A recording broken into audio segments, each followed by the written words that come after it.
Satu dosa yang paling besar kan orang boleh buat adalah beli kereta untuk impress orang. Satu benda yang aku perasan dekat Trax ni, dia macam ni tau, macam normal ke umur 20 tak ada kereta lagi? Macam tu. Dia punya soalan dia lah comel kan. Soalan dia, oh normal ke umur ni tak ada kereta lagi? Kau umur berapa tu? Umur 20? 21. Kau baru nak hidup 17 tahun kau habis SPM. Kau ada 3 tahun je. Apa benda kau sembang nak ada kereta? Kau ada kereta. Bila kau rasa kau nak pakai kereta lah, apa pasal pula normal ke umur 20 ada kereta? Kalau umur 19 kau ada perlukan kereta, kau belilah kereta. Umur 25 baru kau perlukan kereta, kau belilah umur 25. Dia jadi macam race tau. Oh aku kena beli kereta, yang ni pun kena beli kereta. Jadi macam member dia ada kereta, jadi FOMO. Oh aku tak beli kereta lagi. Okey. Ini aku cerita pasal pengalaman aku yang mana dulu pun aku macam tu juga. Aku rasa kau pun ada, semua ada benda tu.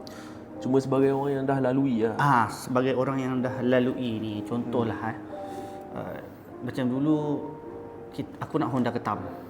Okey, aku nak Honda Ketam.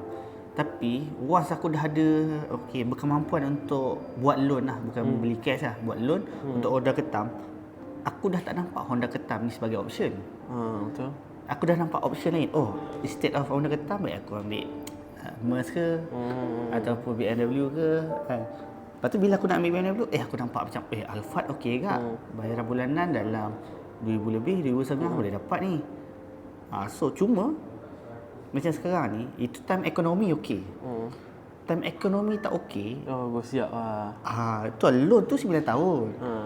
Dia dah tak boleh tarik. Kalau nak jual pun, kita kira-kira balik, bank cakap, oh ni kena top up lagi 40,000 ni. Untung kalau kau boleh jual tak payah top up. Itu dah untung lah. Itu dah untung. Betul. Kalau contohlah jual dah pakai best, tak perlu top up bank. Maksudnya kita punya resale value tu lagi tinggi daripada loan yang turun tu kan. So itu untung lah bagi aku kan. Biasanya benda-benda tu kat kereta Pro 2. Honda pun ada, cuma lagi untuk Pro 2. Lagi untuk Pro 2 betul. Okey. So itu je Kak. Benda tu masa beli kita tak fikir benda tu.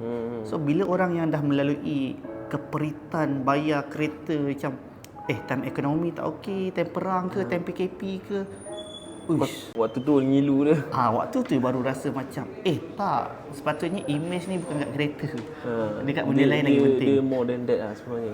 Satu dosa yang paling besar kan orang boleh buat adalah beli kereta untuk impress orang. Contoh macam aku baca banyak dekat TikTok kan.